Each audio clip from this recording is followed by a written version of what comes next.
Yvan Bourgnon, vous avez dit quelques mots tout à l'heure sur ce retour à la Chaux-de-Fonds. Vous avez parlé bien sûr de Laurent et vous avez eu plein d'émotions. Qu'est-ce que vous pouvez nous dire de ce moment? Écoutez, c'est plein d'émotions parce que c'est forcément 40 ans de vie que j'entends ces paroles sur la boulangerie. Ça a marqué toute mon enfance, ça a marqué toute la vie de mes parents. Et là, de visiter tout d'un coup les locaux, d'aller visiter ce laboratoire, de voir encore les appareils que mes parents utilisaient à l'époque. Voilà, je suis forcément très ému parce que c'est vraiment la première fois que je viens voir la boulangerie aujourd'hui. Et voilà, donc je comprends mieux tout ce que j'ai pu vivre et tout ce que mes parents ont vécu. Ouais. Vous l'avez dit aussi, c'est en étant neuchâtelois, jurassien, montagnon, avec un ADN très combatif, que vous avez peut-être réussi à vous endurcir sur les mers et vos parents quand vous êtes partis. Vous vous sentez chaudefonnier?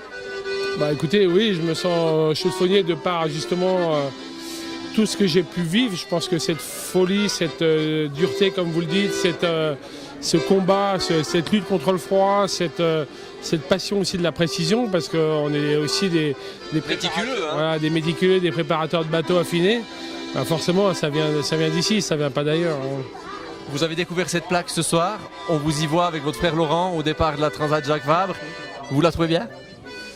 Je trouve qu'elle représente effectivement ce qu'on a vécu de plus beau avec mon frère. On était, quand cette photo a été prise, on était à l'apothéose de notre carrière, la Transat Jacques Vabre 97, 97, excusez-moi pour les Suisses. Et donc on a vécu 10 ans de vie extraordinaire. On a tout partagé, tout vécu. On était vraiment en symbiose, on faisait le sport ensemble, on vivait ensemble, on préparait nos bateaux ensemble, on gagnait toutes les courses quasiment, les records ensemble. Donc voilà, donc c'est effectivement là, on ne pouvait pas la représenter mieux que cette plaque, quoi. On espère que Laurent, si vous voyez à côté de son visage, de sa silhouette sur cette plaque, il serait heureux. Vous pensez qu'il est content? Mais lui, et d'ailleurs, Laurent était plus fidèle à la Chaux-de-Fonds parce que je sais qu'il revenait régulièrement ici. Et donc forcément, il serait encore plus touché parce que lui, il a vécu quand même plus que moi encore de par les 5 ans d'écart ici.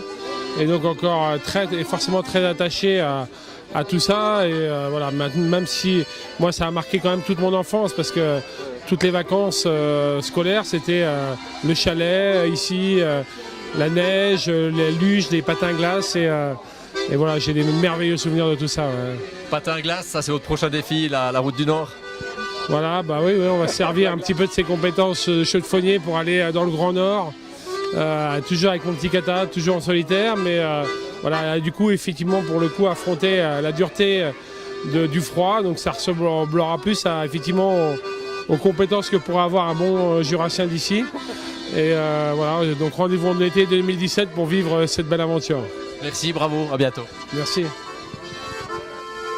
Bonsoir mesdames, bonsoir messieurs.